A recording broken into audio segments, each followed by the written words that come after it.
welcome to the lesson on Son House's Death Letter Blues. Today we're going to be discussing his particular version on YouTube that is different from the one on the LP. It's a more simple version. It's a more simpler form of the techniques involved in the song. Okay, so to start off, let's talk about the guitar, the kind of guitar you need to play in this music. Now, I personally recommend having a resophonic guitar like this one. I have this one from Republic Guitars. It's $600 and it's a good entry-level guitar. It's a Republic Deolian. I've played Nationals, I've played the top-of-the-line stuff, and really it's the same. In fact, I like this even better. You need something, you can play with any guitar, but a resophonic guitar probably resonates the best with Son House's music. It expands upon that kind of style, that rugged, rigid, rugged, dirty Delta South sound that Son House likes to play. So I definitely recommend getting a guitar, but if you don't have this kind of guitar, that's fine. We can work with whatever you have. We're just going to be mainly talking about the techniques of the song. So right off the bat, all of Son House's music, a majority of his songs are played in a particular tuning, and that is the G tuning, and it's a dropped, it's a particular tuning that's tuned to a G chord. So if you play it, you are in essence tuned to a G chord. All of the notes correspond to what makes up a G chord. And as you go above the fretboard, if you take your finger like on the 5th fret, you have a C chord. And then if you go 2 frets up on the 7th fret, you have a D chord. Okay, so in this kind of blues, we have a bar blues in that progression where you have G, C, D, C, G. And those kind of concepts are what make up this unique kind of blues. It's still consistent in that musical language, the terminology of that 1-4-5 chord progression. So this is what Son House is utilizing in this music. So if you've never tuned to G tuning, I would look it up. You learn a little bit more about it, and after this song you'll find it being more of a repetitive form that he takes on in his other songs. So I am tuned exactly to the G tuning, meaning that my top string will be tuned to a D note. So if you have a tuner, pull it out and please tune to a D. Otherwise, we're going to tune to the way that I have it. So if you want to tune with me on this DVD, I'm going to play each string individually so you can match with the tone. So this is my top D string.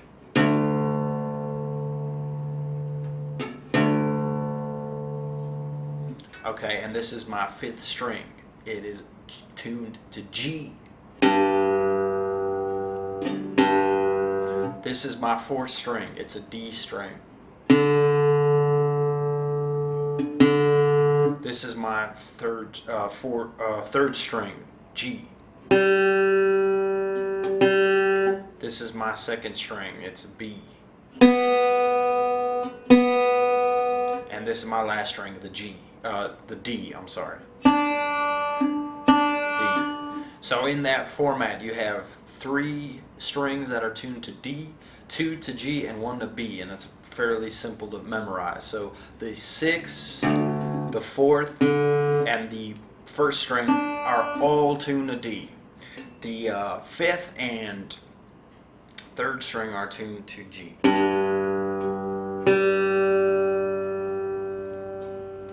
And finally, the 2nd string is tuned to B.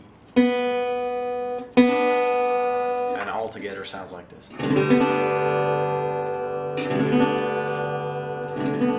So once you're tuned up with me, we'll get ready to go. And that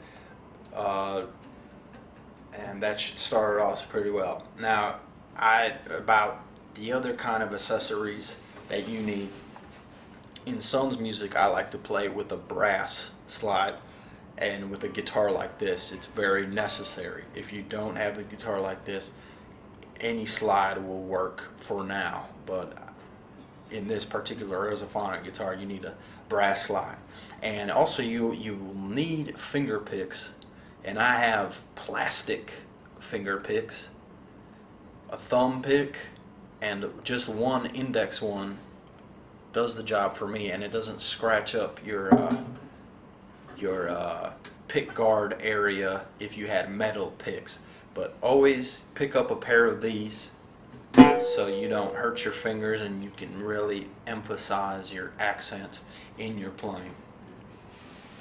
And also, one last thing to have is a capo. Now, if you want to listen to Son's music, a capo is handy so that you can match up to the tonality of the song or what you hear on the LP. That YouTube version Son House plays is actually in the key of E. We're right now tuned to the key of D, but he plays it 2 steps higher in E, and he's tuned his guitar to 2 steps up from a D. But you don't want to really mess with the high tension of the string, so a capo does the trick. So if you want to play in the key of E, you go on the neck board, you count 1, 2, put your fret, you put your capo on the 2nd fret, and you're in the key of E. As you'll notice, it raises the key as you go up. So in that particular piece on YouTube, Son is tuned to E, and you'd have your capo on the 2nd fret. But for the matter of learning purposes and the positioning of the neck, we're going to work without the capo and just work in D as a good default setting. So those are the main components that you need in this music. So let's go on to the first segment. Okay, so the beginning segment of that song goes like this.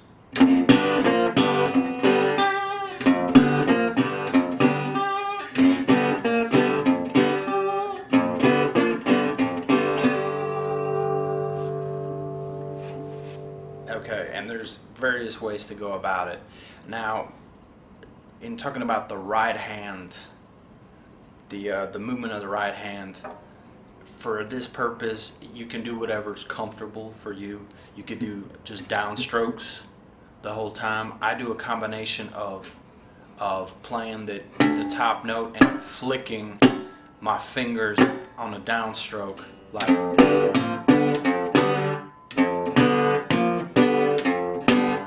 Let me get in closer.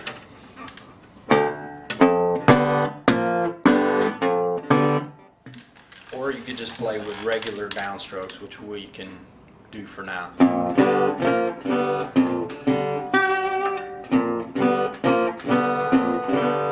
So we're just going to work with the continuancy of downstrokes in this particular segment.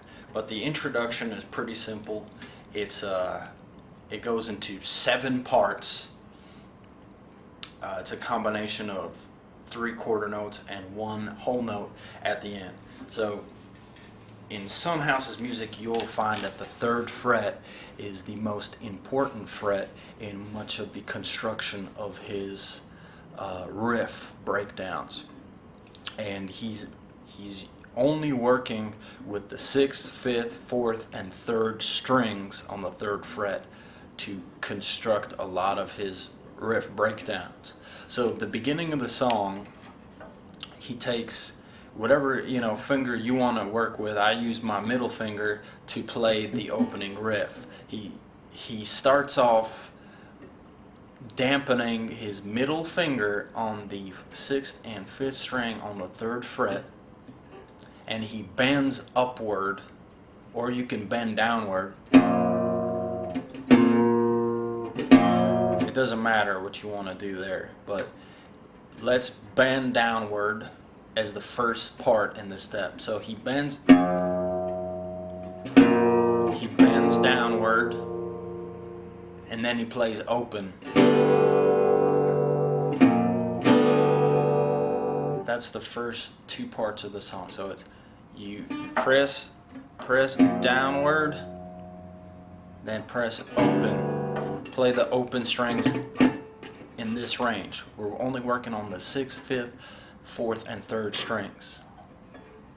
So the riff goes, this is the beginning of the riff.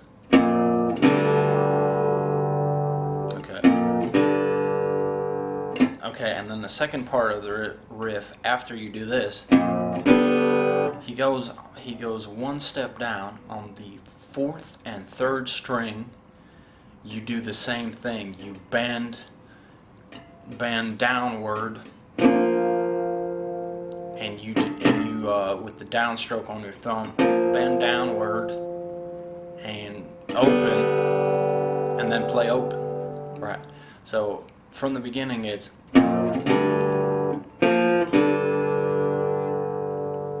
okay. So those 4 parts go like this: 1, 2, 1, 2.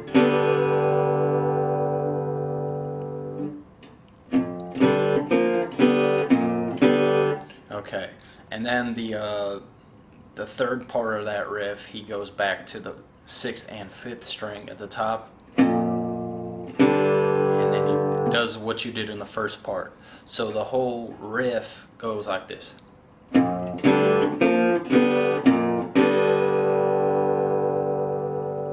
those are, think about it as 6 parts. And it's 6 parts, and then it ends in the ring of the 5th fret bottom string as a whole note to finish out that phrase. So the riff goes.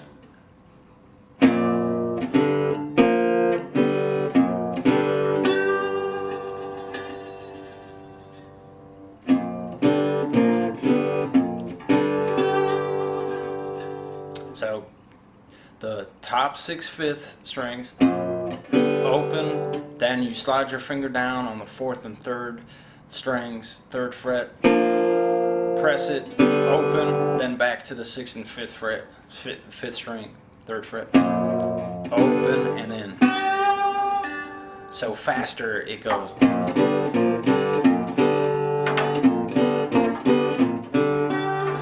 So and then at the end, I guess, to talk about this slide, you lightly dampen the bottom string on the 5th fret. Just lightly loosen your wrist and slide that very lightly. And I like with my right hand to pinch upward with either one of my fingers that's not my thumb. So notice that I play all these downstrokes with my thumb, but at the end I pick it up.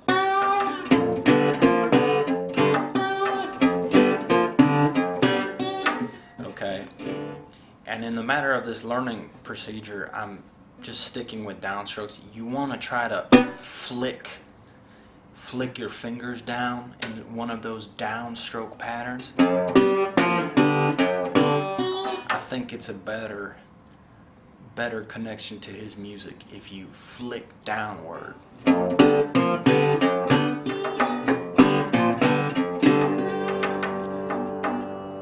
Okay. So very simple introductionary piece, which kind of returns after his first verse. It returns in a cycle, and you'll see it again. So it's important to get it right here before we go on to the next part. So this is the first part, and it should be simple. Like I said, it's 7 parts. You know, you're playing 6 notes, and then the 7th is that ring at the end. Okay. Okay. Now we're going to be talking about the what Sunhouse plays in the verse riffs, where he's actually singing the song and describing the story. So it's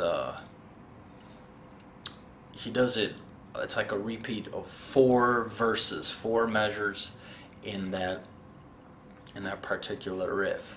And after the introduction, okay, in the transitionary piece from that time after that beginning riff to the verse riff, he plays open strokes before he gets into singing. So I'll play it. I'll give you an example from the beginning. I got a letter this morning. So when he's saying I got a letter, he's playing lightly open chords on the guitar. So it's like I got a letter this morning. So that's a good transitionary setup. So it's open. I got a. So that's a transitionary piece that goes to the verse. So the verse riff is like this. I got a letter this morning. I said hurry 'cause I got love is dead. So, alright, in this situation, he starts off this riff. So when he plays these open strokes like I got a letter this morning, what he's doing is you could either go with your middle finger or your index and middle finger, and you're bending upward on the 4th and 3rd string on the 3rd fret, and you're playing. You're also kind of playing the 2nd string and the 5th string. You play more of the chord. You play all the strings except the top and the bottom string. I got a letter this morning, and as you're singing, you're bending upward. You're bending upward on that chord.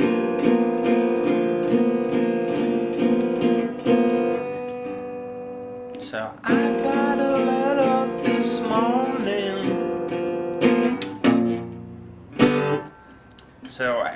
So you're bending upward like this, and then immediately after you shift your fingers up 2 strings to the 6th and 5th string on the 3rd fret. You play this downstroke once, and then open. So it's like I got a letter this morning, I do. You reckon red? I said drink again. And that's the tricky part, is when you play this I got a letter this morning. Once you play this open chord, you come up upward, upstroke with the open chord, retaining the same open chord.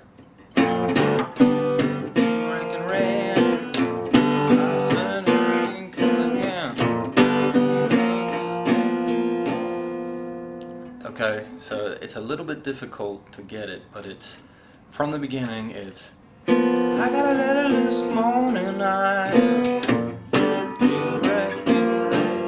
so it's like you play the downstroke open chord, go back up, and immediately you click into that riff again.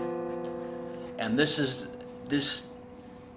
doesn't go in the consistency of the timing. It's almost at an odd signature timing that he does that, and it's a very tricky part of his playing. It doesn't have a very good fluidity about timing. So you just have to be able to.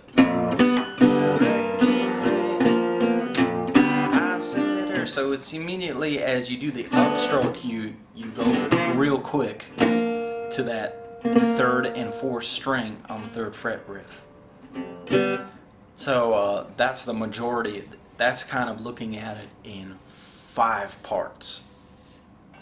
So the first part is I got a letter this morning. Then 2, 3, 4, 5.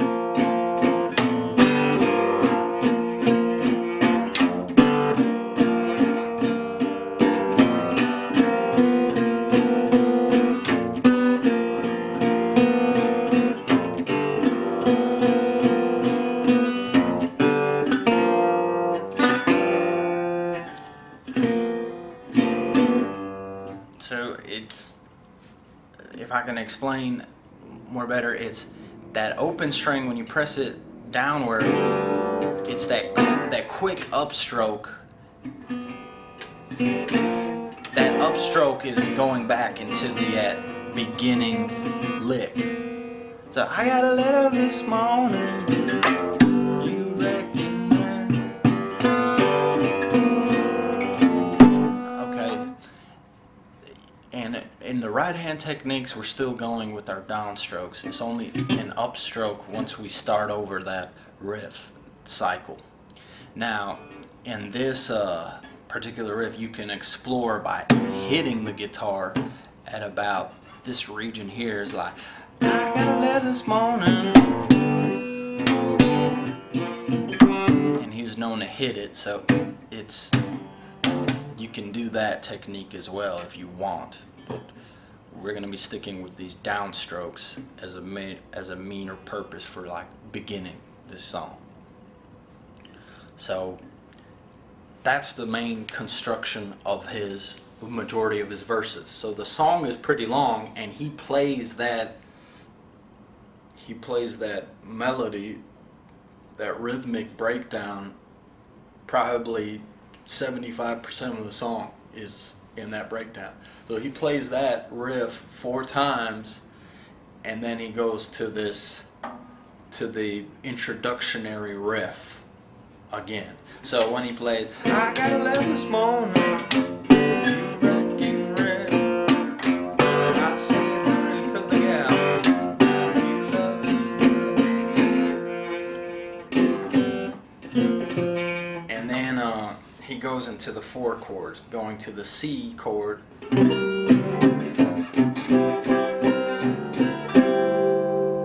before he gets into that introductionary riff.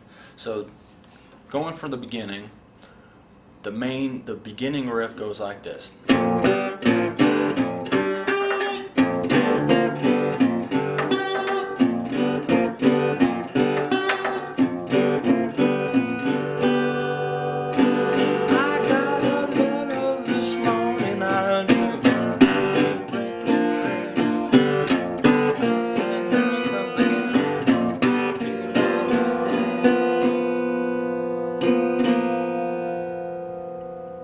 And then we're going to go to the breakdown of the C chord, the 4 chord in this song.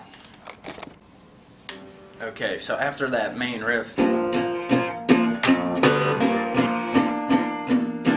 he goes into this number. I got a letter this morning. How do you reckon?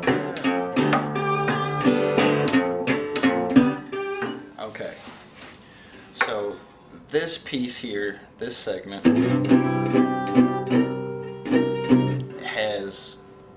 has about 5 parts to it. You lead into this chord by starting your index finger and middle finger, you press them together, and you slide your fingers from the 2nd fret, mainly on the top. You lead into the 5th fret, and on your right hand you're playing the top 2 strings, so it's like,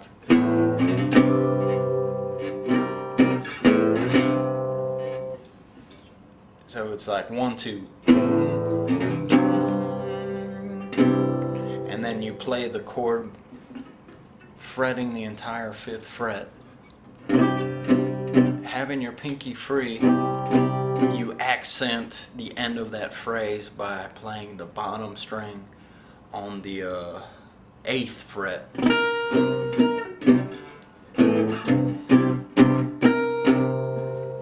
Very easy, and he does it in almost all of his songs.